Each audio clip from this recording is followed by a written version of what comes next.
Rebonjour, je vous invite à prendre place pour une conférence qui va s'intituler IT, inclusion et cyber-résilience, s'assurer de notre avenir numérique.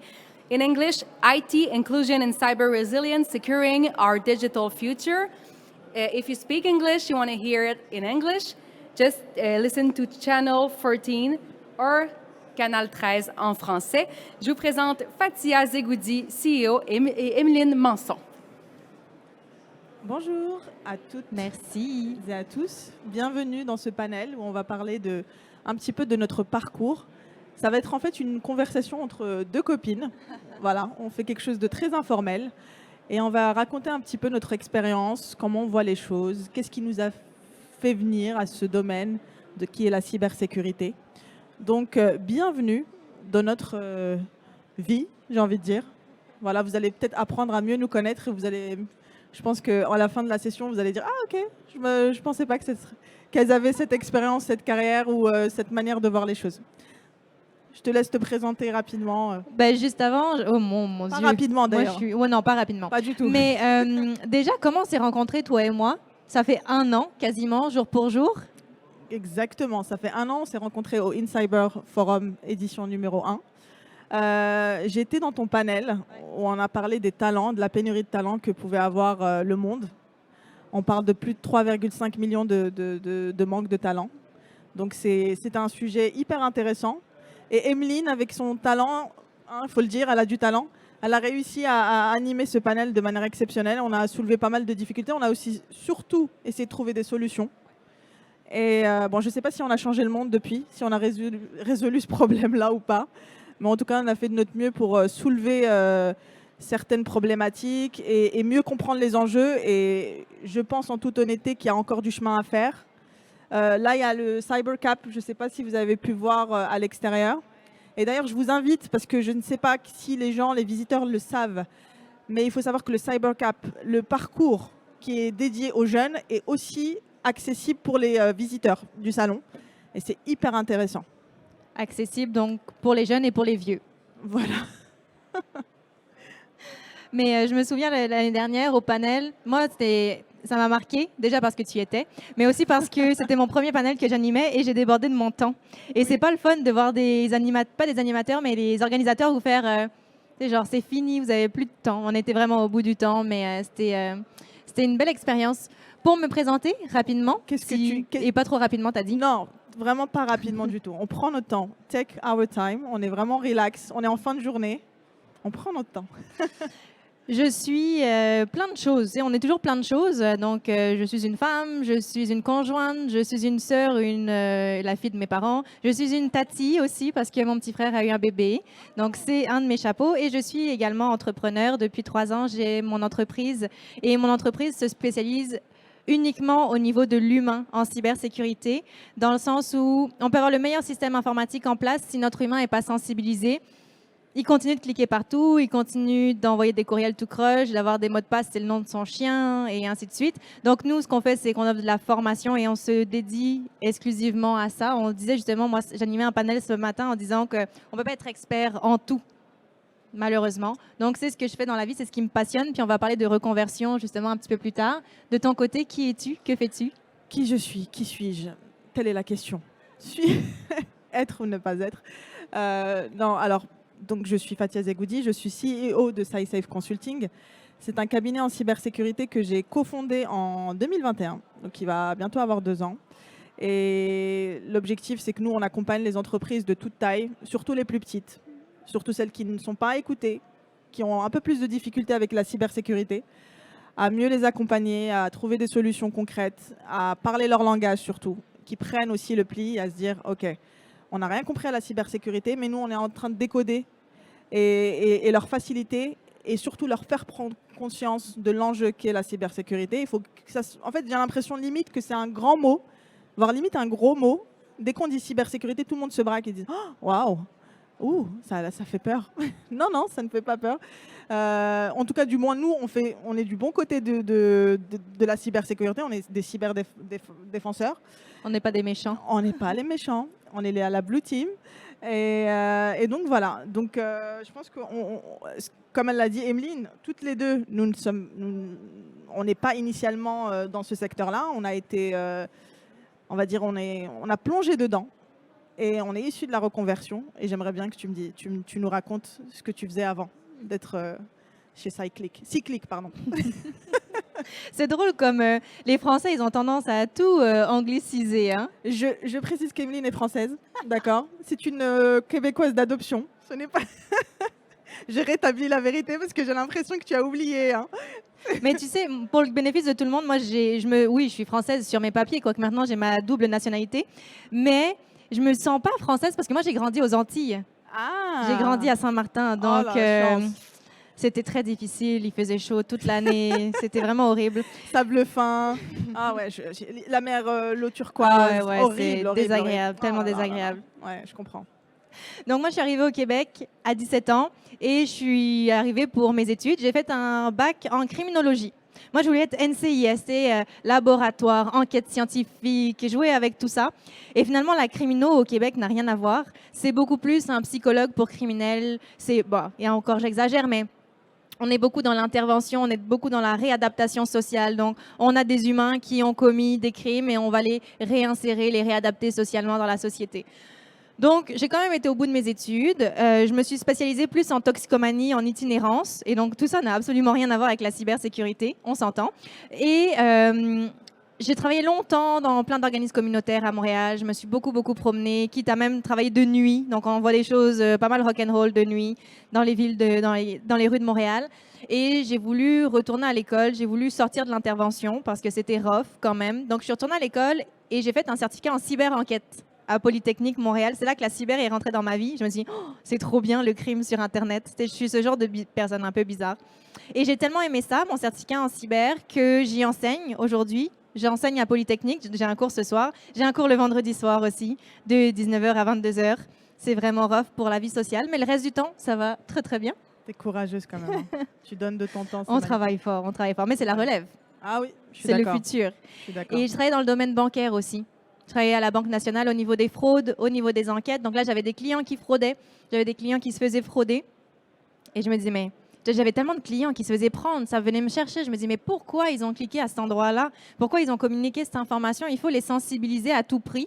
Et donc, ça a été un peu ma mission. Mais moi, je ne me considérais pas comme une entrepreneur. J'avais beaucoup de mal avec le mot entrepreneur. Après, tu reviens à l'étymologie du mot. Et pourtant, tu entreprends beaucoup de choses. Exactement. Donc, tu es véritablement une entrepreneur. Entrepreneuse, entrepreneur. Voilà. Mais j'avais beaucoup de mal. Et comme tu dis, je suis revenue à l'étymologie même du mot. Un entrepreneur, c'est quelqu'un qui entreprend. Tu entreprends, tais-toi. Exact. Genre, arrête de mal te parler à toi-même. Complètement. On se met en fait beaucoup de comment dirais-je, on monte des murs qui sont vraiment difficiles à à gravir, surtout nous les femmes, on va le dire. Ouais. C'est un peu plus compliqué pour nous. Par exemple, moi, je vous ai dit tout à l'heure que j'avais cofondé, hein, nous oublions pas les associés, c'est très important. Ils vont mal le prendre sinon. Donc, je disais, j'ai une petite entreprise en cyber et en fait, je me rendais compte que je minimisais toujours ce que je faisais. Je minimisais toujours la taille de mon entreprise. Donc, ça veut dire aussi, je minimisais mon travail et mon implication. Et après, j'ai une copine en fait qui écoutait, une fois je me présentais, elle me dit mais non, mais pourquoi tu dis ça? Tu es en train de te dénigrer en fait. Non, tu as une compagnie, tu as une entreprise en cybersécurité. Pourquoi tu dis petite? Alors que ce n'est pas petite quoi. Enfin, c'est juste un travail qui doit être valorisé comme parce que les hommes, eux, ils n'ont pas de difficulté à dire j'ai une entreprise, je gère du personnel. Mais parle-nous de ta reconversion, justement. Alors, je vais vous dire ce que je faisais avant. Moi, j'ai un diplôme de juriste à la base, donc je suis dans le droit, très légal. Ça se voit, non? Non, pas du tout. Ok, merci beaucoup. Puis après, j'ai switché un petit peu, mais je suis restée quand même dans ce domaine-là. Je suis devenue DRH pendant plusieurs années d'une holding qui gérait plusieurs entreprises. Et donc, je suis restée quand même pas mal de temps en tant que DRH, sauf qu'à un moment donné, je mettais un petit peu de la réglementation, notamment sur l'ISO 27001. Et j'ai toujours gravité avec des gens qui étaient dans l'IT, malgré moi. En fait, tous mes amis, copains, etc., ils étaient tous dans l'IT, dans la cyber. Et en fait, on parlait toujours les mêmes sujets, les mêmes sujets, les mêmes sujets. Donc automatiquement, je me suis dit, en fait, oui, en fait, je mets en place certaines des réglementations de l'ISO 27001 déjà dans mon boulot actuel. Et en fait, ce qui s'est passé, c'est qu'au moment où l'un de mes associés a voulu fonder lui par contre, il était tout seul à la base, SciSafe Consulting, il m'a dit, est-ce que tu voudrais me donner un coup de main pour le côté réglementaire, juridique, etc. et un peu être la DAF, DRH, peu importe comment on peut appeler ça. Je dis OK. Et en fait, je me suis pris au jeu. Donc, je ne suis pas du tout quelqu'un de technique, vous l'aurez bien compris. Donc, je ne pourrais pas résoudre. Mais néanmoins, donc c'est parti de ça, de lancer l'entreprise. Et puis après, je me suis pris au goût, pris au jeu, et je me suis rendu compte qu'en fait, la cyber, c'était partout. Et j'ai compris l'enjeu, en fait, surtout. Donc moi, je suis vraiment la casquette chef d'entreprise réelle. Donc je fais du management beaucoup, etc. Je suis incapable d'intégrer des solutions ni quoi que ce soit. Mais pour autant, j'ai bien compris l'enjeu. Donc je me suis reformée à ça, reformée à la cybersécurité, à bien comprendre. Je suis retournée un petit peu à l'école, comme tu le disais tout à l'heure, parce que c'est important, quand on rentre dans un secteur, de bien comprendre ce secteur, de bien réapprendre les codes, etc. Ce que je voulais dire, c'est que la reconversion, en fait, on se rend compte tous à peu près dans notre vie, on a quand même des changements de carrière assez fréquents. Même s'ils sont peut-être pas... Bon, c'est vrai que nous, on a fait du 360 un peu quand même, de la criminologie à la cyber. Bon, toi quand même, tu restes un peu dans le dark side quand même. Néanmoins, c'est vrai que de passer de juriste à DRH, après à chef d'entreprise dans la cybersécurité, ça n'a rien à voir. Mais en fait, si, c'est un peu s'il y a un lien en réalité. Il y a le côté réglementaire, il y a un lien qui est implicite, mais qui est là quand même. Et on se rend compte que oui, on a besoin de changer des fois dans la vie. On a besoin de changer de carrière. Il ne faut pas se créer des barrières, en fait, tout simplement. C'est qu'on peut être attiré par la cyber. Et peut-être que certains d'entre vous sont dans le côté management ou je ne sais pas, ils peuvent rejoindre la cyber. Il n'y a pas de titre à être tech, comme tu le disais, mais tu en reparleras plus en détail tout à l'heure. Mais voilà, c'est vrai qu'on se met beaucoup de barrières et on se rend compte que non, on peut tous rentrer dans la cyber, à notre niveau, évidemment, avec nos soft skills. Il y a effectivement des hard skills, voilà. Mais voilà, vous êtes donc tous les bienvenus si vous n'y êtes pas. Et voilà. Je sais pas du recrutement. Oh oui. Elle se fait de la pub. Mais j'ai animé un panel ce matin et une des pépites avec laquelle je ressors de ce panel-là, c'est que j'ai une de mes panélistes qui disait qu'il faut arrêter de dire qu'il y a du monde technique et du monde non technique. En fait, on a juste des techniques différentes. C'est tout. Mais on a tous des techniques. Il n'y a pas de technique non technique. Moi non plus, j'ai aucun bagage en TI purement technique. Mais on a chacun nos techniques. Puis il y a des skills justement qu'il faut développer parce que quand il y a une situation de crise, quand il y a un client de l'autre bord, c'est des humains là aussi et il faut intervenir. De ton côté, quel défi? Moi, j'ai clairement un événement qui m'a marqué au moment de ma reconversion en termes de défis, peut-être de bâton dans les roues. De ton côté, est-ce que tu penses à quelque chose? Tellement. Je peux écrire un livre là. Non, en réalité, non, pas tant que ça. Mais en fait, le défi, déjà, c'était avec moi-même. D'accord. La première barrière, c'était avec moi-même parce que j'avais l'impression, et là, je pense que vous avez déjà entendu ça, mais c'était le syndrome de l'imposteur. Moi, je l'ai vraiment vécu, mais réellement. Je me sentais tellement pas à ma place. J'avais l'impression qu'ils étaient tous tellement... Ils parlaient un jargon, des mots que j'étais... Ah, qu'est-ce que ça veut dire ça? Mais en fait, j'ai pris le temps et comme je le disais, donc je suis repartie à l'école, clairement, en formation pour comprendre tout ça. Je me suis rendu compte que c'était juste les mots qu'ils utilisaient qui n'étaient pas...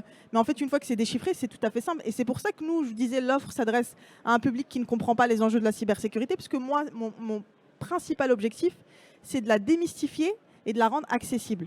Arrêtons de parler tech, alors que le type, c'est un chef d'entreprise qui a 2 salariés et oui, il a peut-être un CA énorme, mais il ne comprend pas la tech et c'est pas... Mais le problème, c'est que si on lui parle d'un jargon qu'il ne comprend pas, on n'adapte pas les mots, comment voulez-vous qu'il prenne conscience du danger? Tout simplement.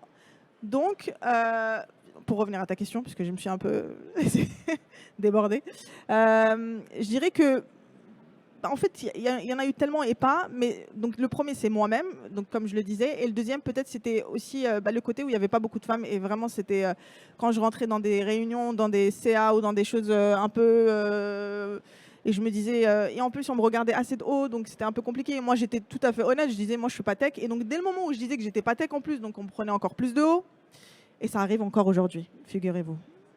Donc il y a du travail à faire. Voilà.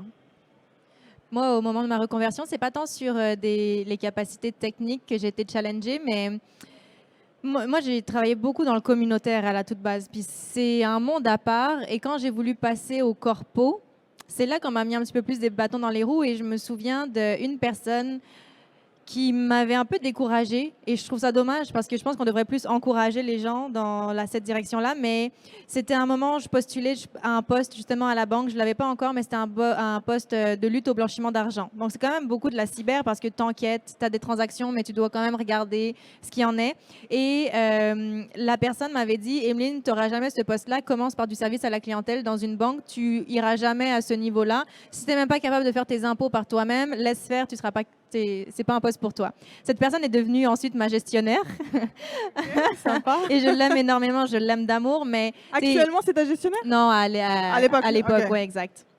Donc, c'est ça. Il ne faut pas démotiver les gens. Puis moi, quelque chose qui m'a beaucoup, beaucoup aidé, je le disais ce matin justement, c'est LinkedIn, puis je leur fais beaucoup de pubs aujourd'hui, je ne suis même pas sponsorisée pour le faire, mais je trouve que c'est vraiment une belle plateforme parce que je trouve que c'est tellement important de connecter. Le monde de la cyber, c'est quand même un petit domaine. Il y a beaucoup de monde, ça a l'air super intimidant aujourd'hui, mais pour vrai, on n'est pas tant que ça. Donc de connecter, ça m'a énormément aidé. Et quand j'ai voulu changer de carrière, quand j'ai voulu sortir du communautaire, là, je voyais plein de gens qui occupaient des postes et je me dis, mais qu'est-ce qu'ils font dans la vie? Tu as un poste d'analyste, je sais pas quoi, conseiller, je sais pas quoi. Qu'est-ce que ça signifie, ça, en réalité? Exact. Qu'est-ce que ça veut dire, analyste, truc? Et en fait, ça veut dire juste qu'il analyse les données. Enfin, tu vois, c'est hyper... Quand tu traduis, bah, c'est hyper simple, en fait. Et moi, j'avais besoin... Je suis quelqu'un de très, très visuel. Et j'avais besoin de savoir, est-ce que moi, je me projette dans ce métier-là?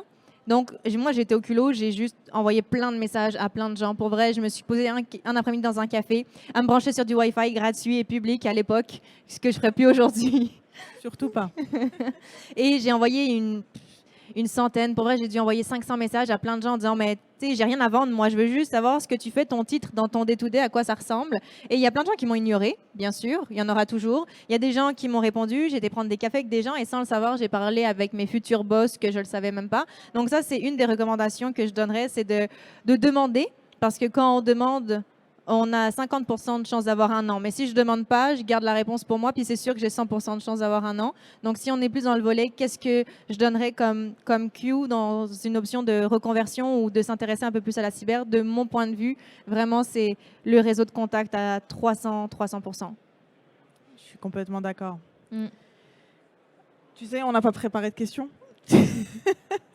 On est un peu en live, en freestyle.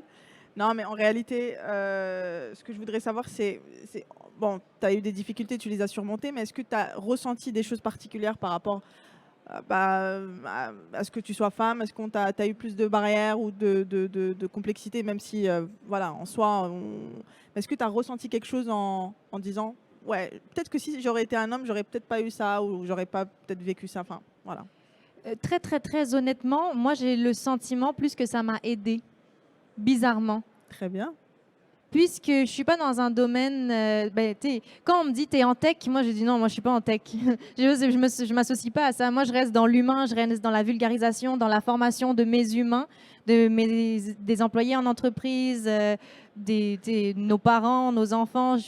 Dans l'âme, je suis vulgarisatrice. Et par contre, j'ai l'impression que c'est un métier très... maternelle, par contre, donc qui est souvent mieux perçu pour une femme, le fait d'être plus dans la sensibilisation. Mais très personnellement, j'ai même plus eu l'impression que ça m'a peut-être ouvert des portes, le fait d'être une fille. Toi? Moi, moi, ce qu'il faut savoir, c'est que non, j'ai pas eu forcément de difficultés, comme je le disais, à part si quand même quelques-unes. Faut pas non plus abuser, sinon ça serait moins drôle. L'expérience fait que oui. Peut-être que des fois, comme je le disais tout à l'heure, le fait que de rentrer dans une salle où on est la seule femme et on nous... C'est pas... Le fait que... Voilà, c'était pas le problème que je sois la femme, c'était surtout le fait qu'on montre son air supérieur en me disant « Oui, mais tu n'es pas tech, oui, nanana ». Et en plus, c'était l'art et la manière, en fait. Je pense que c'est plus ça. L'art et la manière, et les femmes et les hommes ne communiquent pas de la même manière en réalité. Donc, je pense que c'est aussi une question de perception, tu vois. Mais après, effectivement, ça m'a ouvert aussi d'autres portes. Et je pense que on va en venir maintenant en réalité. C'est que moi, je me suis aussi adressée quand j'ai vu que je ne connaissais pas ce monde et je voulais me prendre attache, tu vois, avec quelque chose. Et là, je me suis dirigée vers une association, donc Women for Cyber, qui promeut les femmes dans le secteur de la cyber.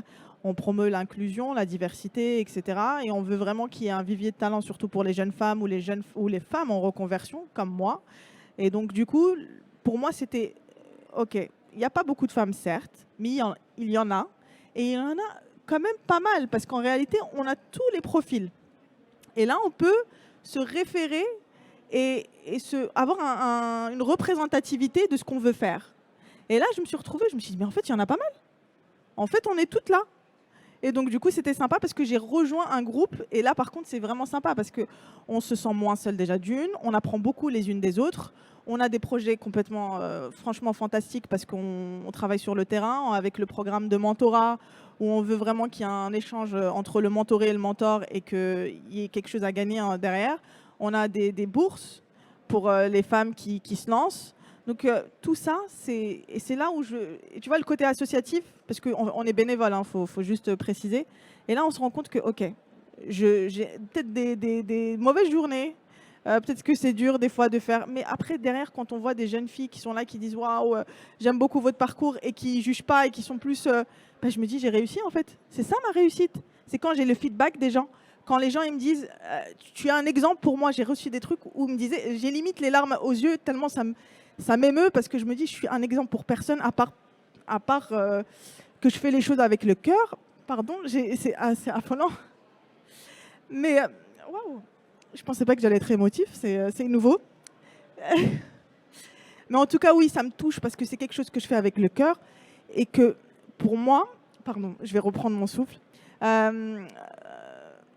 Pour moi, ce qui est important, c'est qu'on fasse bouger les choses dès le plus jeune âge. Et que j'ai une fille, donc je sais de quoi je parle.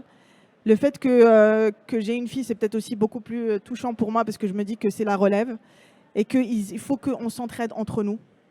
Le fait de se rapprocher d'associations, peu importe, si ça peut nous aider, bah, il faut y aller. Il faut avoir des retours d'expérience, il faut qu'on échange ensemble. Je suis super ravie de t'avoir auprès de moi aujourd'hui parce que je trouve que c'est... Enfin voilà, tu sais toi-même, tu sais que voilà, on a eu un coup de foudre amical l'année dernière. Et voilà, tu vois, on se complète très bien. Et je pense qu'on a le même mindset. Ça veut dire qu'on veut partager, on veut vraiment faire évoluer les choses. Et c'est ça le plus important en réalité. Notre métier, comme tu dis, c'est l'humain. Et on n'oublie pas qu'on n'est pas des machines. Nous, par contre, tu vois, comme on n'a pas du tout cet aspect tech, on n'oublie pas qu'on n'est pas des machines. On est juste des simples humains. Okay, et les simples humains, ils ont des sentiments, ils ont des ressentis. Et il faut... Voilà, on n'est pas une IA générative, nous on dit fais-moi ça, ça se fait en quelques secondes et c'est parfait en plus. Non, non, nous on a des défauts, on est imparfait et c'est ce qui nous rend humains, c'est ce qui rend les choses encore meilleures en fait, j'ai envie de te dire. Voilà. Vous avez même pas applaudi quand j'avais la main. Franchement, c'est grave quoi. Merci, merci. Mais tu parlais d'humain, tu parlais d'émotions, on parle Voilà, des fraudeurs. On est en plein dedans. Oui, on est en plein dedans. Mais nos amis les fraudeurs, ils savent mettre le doigt pile sur la bonne émotion aussi de temps en temps pour nous faire passer à l'action. Complètement. Et je voulais partager peut-être à nos gens aujourd'hui des nouvelles tendances qu'on peut voir justement en termes d'attaque. Moi, je vois qu'on est... Alors moi, je parle pour moi, mais je parle pour mon entourage aussi. J'ai l'impression que les appels reviennent de plus en plus pour les fraudeurs. Où est-ce qu'on a beaucoup reçu de textos, de courriels, beaucoup d'écrits. Et là, avec tous les outils d'intelligence artificielle, avec tout ce qui se passe au niveau de la voix également, tout ce qui est facile de faker finalement, on reçoit de plus en plus d'appels. Moi, je trouve qu'il y a vraiment une nouvelle tendance par rapport à ça. Toi, qu'est-ce que tu perçois peut-être plus du côté du méchant justement? À quoi est-ce qu'il faut être attentif? Qu'est-ce qui se développe? Bah écoute, j'ai envie de te dire, on est toujours sur les mêmes attaques fétiches, entre guillemets. Tu as entre les malwares, le phishing, le DDoS, enfin tu vois, c'est tout ça. Mais derrière, c'est comme tu le disais tout à l'heure, c'est que les cyberattaques, elles sont beaucoup plus puissantes et beaucoup plus performantes par rapport à tout ce qui nous entoure en réalité. Et l'IA générative en fait partie. Ce qui automatise plusieurs choses. On l'a entendu, je pense que si vous avez fait pas mal de conférences sur le InCyber Forum, vous avez dû entendre les mêmes choses. Mais le plus important, c'est la sensibilisation qui se passe avant. Parce qu'en réalité, une fois que c'est fait, c'est fait. Et nous, on veut empêcher la chose d'arriver. Donc il y a la sensibilisation, ce que Emeline fait et ce que nous aussi on fait en France, et elle le fait ici. Mais il y a aussi tout le comportement humain. Comme tu disais, c'est quoi la phrase, je vais faire intervenir quelqu'un du public exceptionnellement, mais c'est toujours le risque, c'est entre le clavier et la souris. Donc en réalité, le clavier et l'écran, pardon. Bravo, franchement bravo. Non mais bravo. Merci. Tu vois, c'est pour ça que j'avais besoin que tu interviennes. La chaise et l'écran. Et c'est ça, c'est l'humain. L'humain, c'est la plus grande faille. Et après, c'est de pouvoir aussi s'adresser aux personnes et de leur faire comprendre l'enjeu. C'est tout. Dès le moment où ils ont compris l'enjeu, c'est malheureux, mais 99% en France, 98% au Canada, ce sont des PME. Dans ces 99 et 98%, plus de 80%, plus de 80%, pardon, c'est des TPE. Donc c'est moins de 10. Après, il y en a beaucoup qui sont en micro-entreprise. Et ça, c'est des gens qu'on n'adresse pas. On ne parle pas, on parle toujours du 1%, 2%. C'est des grands groupes, ils ont déjà tout ce qu'il faut. On a parlé hier du Shrek, Onion Shrek. C'est l'oignon de Shrek, où il y avait plusieurs couches de solutions qui sont mises, mais ils ne comprennent pas en fait à quoi ça sert, parce qu'ils n'ont pas les capacités pour, tu vois. Donc ils mettent les pauvres, ils font un antivirus, ok, ils font un EDR, ok, ils font et le problème c'est que tu mets des couches, mais tu ne les comprends pas. Donc du coup, automatiquement, ça fait rien en fait, tout simplement. T'es pas efficient, donc t'es pas préservé de la cyberattaque. Donc ça, c'est une autre difficulté, tu vois. Donc je pense que c'est ça, c'est déstructurer le truc, et qu'il faut aussi que les sociétés qui accompagnent ce public-là, ils soient humains et qui parlent le même langage. C'est pour ça que moi, je suis privilégiée, les petites entreprises qui parlent avec les petites entreprises. Il faut arrêter de nous prendre des mastodontes comme Orange Cyberdéfense, même si je les aime beaucoup. J'espère qu'il n'y a personne de Orange Cyberdéfense. Non, de toute façon, on est au Canada. Mais voilà, c'est ça. Dans un autre ordre d'idée, tu voulais parler de résilience, de cyber-résilience. Oui, je voulais parler de résilience parce que ça me tient à cœur. Il nous reste quelques minutes, en gros. En fait, je pensais qu'on allait. Ouais, tu vois, je t'ai dit qu'on avait trop de contenu. Mais nous, on peut rester là 1 heure si ça vous va. Je sais pas, on peut rester 1 heure. Ça m'étonnerait. Oui, je voulais parler de cyber-résilience parce qu'on en parle beaucoup. Je pense que vous savez à peu près ce que ça signifie. Moi, je voulais aussi faire le parallèle avec la résilience aussi qu'on pouvait avoir en nous en tant qu'humains. La cyber-résilience, c'est de pouvoir continuer, avoir une continuité d'activité à post-cyberattaque. Mais derrière aussi, il ne faut pas oublier qu'il y a l'humain derrière. Et il faut savoir que la définition de résilience, par contre, pas la cyber-résilience, mais la résilience, c'est la capacité d'un choc post-traumatique.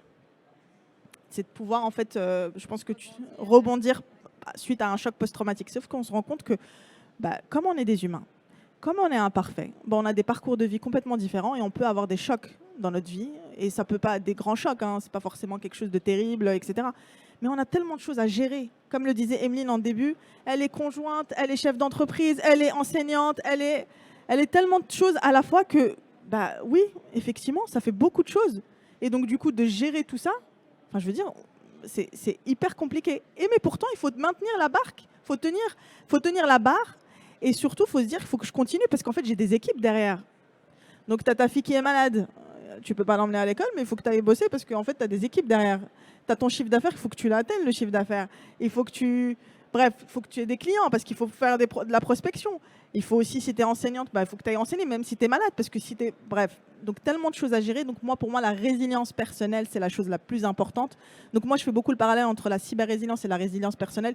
Et comme dans cyber, il n'y a pas d'humain, mais dans résilience, il y a le côté humain. Et c'est là où ça prend tout son sens. Et je pense qu'il ne faut vraiment pas lâcher. Peu importe le projet dans lequel vous êtes ou ce que vous faites. Après, je pourrais peut-être vous passer le micro pour que vous nous racontiez un peu vos parcours. On va rester jusqu'à 22h. Mais le plus important, c'est vraiment de ne pas lâcher parce qu'on a beaucoup de difficultés dans la vie. On ne parle pas des difficultés, on parle toujours des success stories. Oui, j'ai levé 4 millions, j'ai levé 5 millions, j'ai levé 15 millions, c'est super. Une licorne, une deuxième licorne. OK, mais ce n'est pas la réalité. OK, je ne suis pas une licorne, je n'ai pas levé de millions. Je suis tout à fait... je confirme, on n'est pas millionnaire, sauf si Emeline m'a caché des choses. Mais pour autant, il faut continuer, il faut continuer, il faut continuer. Et c'est ça qui fait le succès, entre guillemets, c'est avec soi-même. Donc voilà, soyez résilients. Puis le pourquoi. Merci. Merci tout le monde. Un mot de la fin, Evelyne? On reste sur cette... Je pense qu'on va rester là-dessus. Puis moi, je dirais simplement le pourquoi, de pourquoi on le fait. Je pense que c'est l'essence même. La motivation vient plus du pourquoi. Je suis complètement d'accord. Merci infiniment à vous d'avoir vécu ce moment avec nous, très intimiste. Au plaisir de vous parler par la suite. Merci. Merci.